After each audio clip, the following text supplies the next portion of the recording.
A França Revolucionária.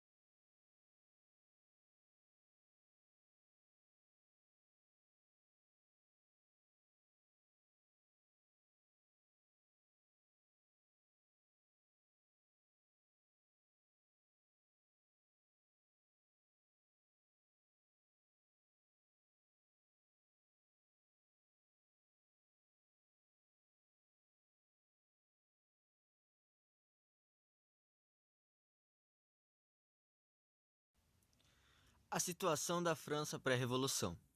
De 1715 a 1789, a população passou de 18 milhões para 25 milhões.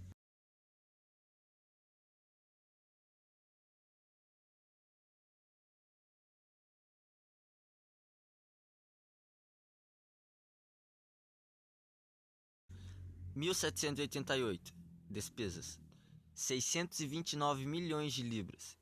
Receitas: 503 milhões de libras. Sociedade de ordens: primeiro estado, o clero, de 291 membros. Segundo estado, a nobreza, de 270. E o terceiro estado, a burguesia mais a população, 570 membros. 23 milhões de camponeses.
Olá, vamos hoje para um módulo aí bastante importante, um módulo que todo mundo adora, que o pessoal gosta muito de falar, que é sobre as revoluções francesas.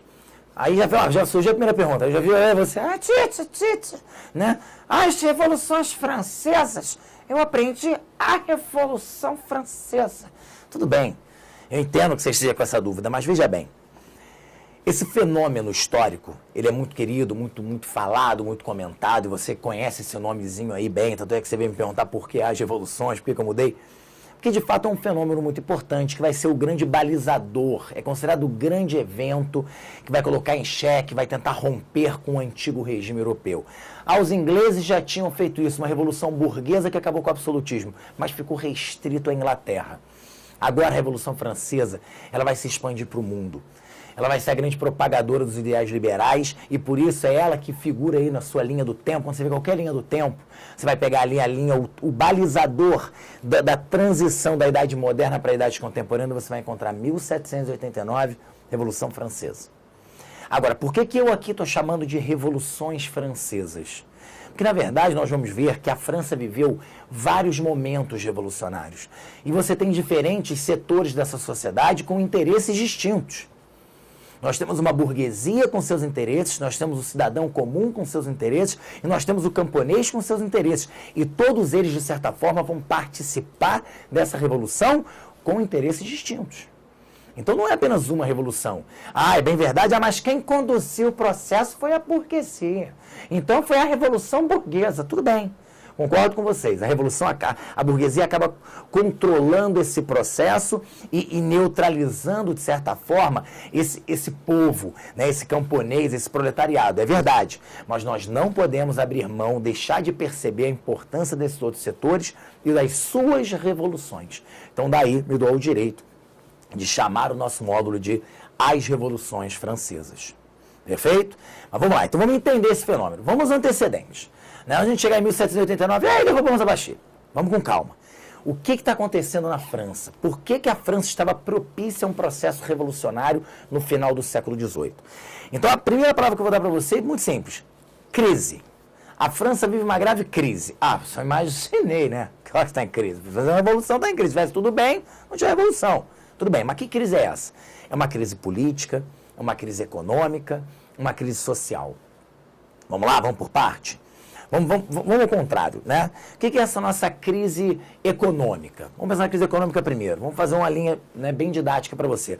A crise econômica se justifica por vários fatores. Primeiro, nós temos aí uma série de acordos desvantajosos que a França fez ao longo do século XVIII.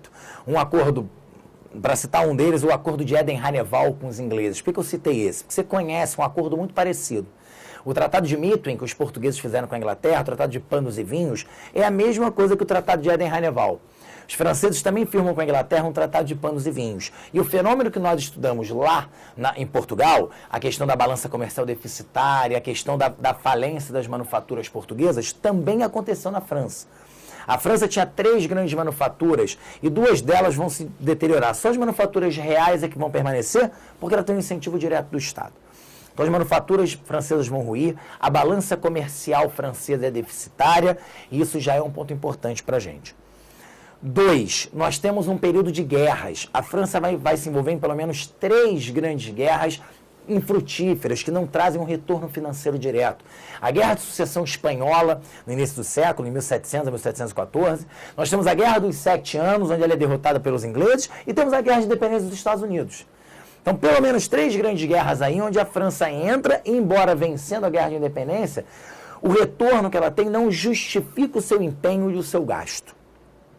E para finalizar essa ideia de crise econômica, a gente já vai cair em outra crise importante, estamos falando de uma corte francesa extremamente perdulária. O que não é uma questão só francesa. As cortes, de uma forma geral, não perdulárias. A corte gasta muito dinheiro, são muitas festas, muitas riquezas, ostentação de luxo. Aquilo faz parte do imaginário, que faz parte do absolutismo, né, da parte política em si.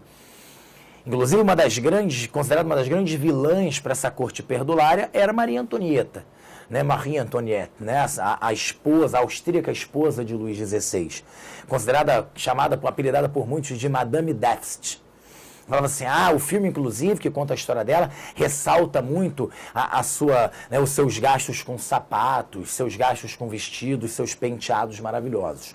Gente, olha só, eu acho que é demais.